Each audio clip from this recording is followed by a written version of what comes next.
First, though, let's talk community. Tonight, ABC 6 on your side is hosting a phone bank between 5 and 6:30 p.m. It's focused on the breaking of the cycle of family violence. I had the chance to talk to one special woman who now looks for hope where there once was hopelessness. I want you to meet Marika. ABC 6, our sister station, is on your side tonight to take a stand against domestic violence with a Where's the Line phone bank. Today we are talking to someone who has been a victim of domestic violence. Her name is Marika Phipps, and she's here to share her story and try to help others affected by domestic violence. And we want to warn you that some of the pictures you'll see are going to be graphic. So we first welcome a very healthy-looking Marika Phipps. Thank you. It's so good to see you. Thank you. Thank you for having me. Marika, I think people would be amazed to know that this person they see who looks so capable, strong, healthy, physically together could have been the victim of something as terrible as what you went through with domestic violence. We are not what it looks like. You know, domestic violence is something that's so hidden. We don't want people to know, you know, that we have the brokenness that we have inside of us. No one knew. Amazing that people wouldn't know, but these pictures, these images, they are horrific. And yet, you stayed for a long time, even after this is the second round of battering? That was the first. That was the first round. Shows the and first. You went back. Wow. I did. Huh. Can you explain? I mean, right here, you've even said you stared death in the face. Yeah, more than once. You know, the first incident that happened, I made excuses for it. You know, I made excuses for him. He had never been physical before. It was 2 years into the relationship before he had ever been, you know, physical. But what I didn't know is that I had been being abused, you know, emotionally and psychologically, and I had no idea that that even existed. I didn't know what abuse was. Do you remember the trigger that set that off? No, not really. I mean, we argued and, you know, bickered back and forth all the time. Right. And this particular day, I honestly don't remember what it was we were arguing about. I do know I slammed the door shut. You know, I was holding our daughter at the time. She was 18 months.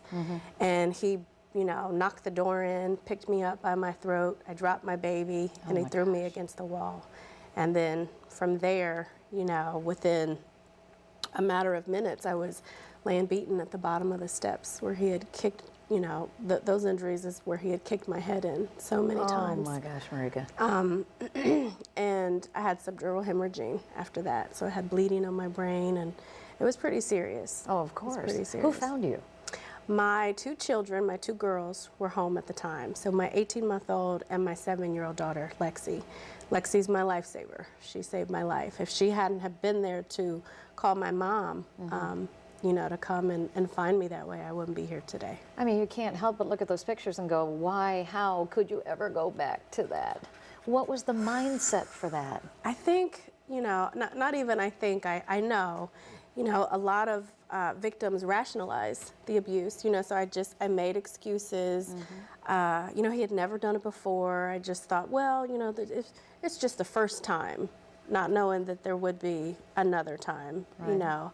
I wanted to be married. I wanted to raise my kids in a, you know, a two-parent household. So, I mean, I had things that I was willing to sacrifice for my kids. What were family and friends saying? You know, they couldn't believe it. They just, my parents, of course, were very upset. You know, my kids were confused because it went against everything that I had taught them.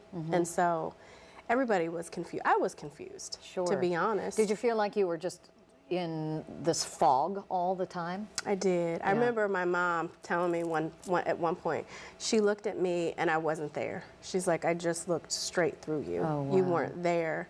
And I remember feeling that way. Like I couldn't even, myself, I couldn't even understand why I took him back. I just knew that I needed him. Almost like a drug. He was, you know, I was addicted to this relationship, so to speak. But so the second time, again, awful injuries. Yeah. And when did the light go on for you? The light went on for me as I was laying on that floor, you know, fighting for my life. That's when I knew. I mean, I was already out of that relationship. Right. We stayed together another 5 years after I took him back. And at some point a light went on, and I just, you know, not that he had been physical anymore, but just the emotional and the psychological was wearing me down. Like Yeah. I began to get it. And I ended the relationship. And so we were still living together at the time. He was, you know, in the process of packing his bags and moving out. But I didn't know that a woman is in the most danger at the end of a relationship. Huh. I had no idea Wow. what danger I was in. And the whole time he's, you know, acting like it's okay. But he was just, I think, bubbling on the inside. Right. You know, and it went off. Huh.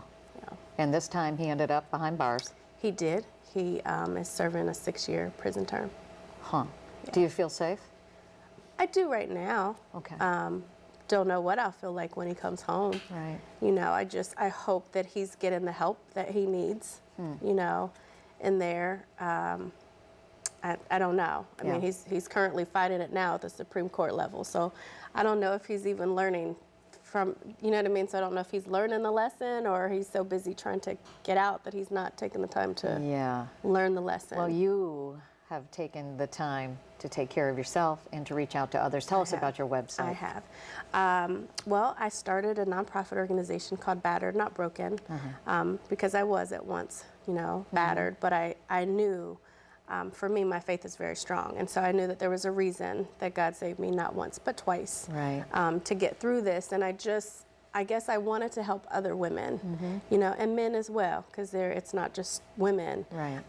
But, you know, I think it's every 9 seconds someone is beat, you know, and I was a part of that statistic twice in my lifetime. Yeah. And so I just want to try to save other women. I go into schools, I talk in schools and try to educate our youth. You know, I have young girls and a son, and I want to educate. I think that's where we need to start, is, you know, educating our youth and then the parents. And so Battered Not Broken is about providing the prevention as well as the support. Good. You know, just kind of helping people through it, because you walk alone, because people don't understand. I'm Outside sure. of your circle, they think you're crazy for taking them back, and why doesn't she just leave? And it's not that easy. You are surrounded by love, obviously, Yes, strong I am. family and I the am. kids, and what you're doing is wonderful. I mean, people Thank you. can certainly learn from your experiences, as you. horrific as they were, but thank you so much for sharing. Thank you for having me. Appreciate it. Thank And you. in fact, Marika, we not only want to thank you, but she is speaking out to help so many others whose lives you know only all too well from her own experience. Yes. Her website, again, is batterednotbroken.org. And then tonight, ABC 6 on Your Side is hosting that special Where's the Line phone bank. That'll be between 5 and 6:30 p.m. Volunteers from the Center for Family Safety and Healing will be there to take your calls. You can also, of course, go to where'stheline.info to chat. So please reach out and certainly visit the website Marika has as well, so we can get people all the help they need.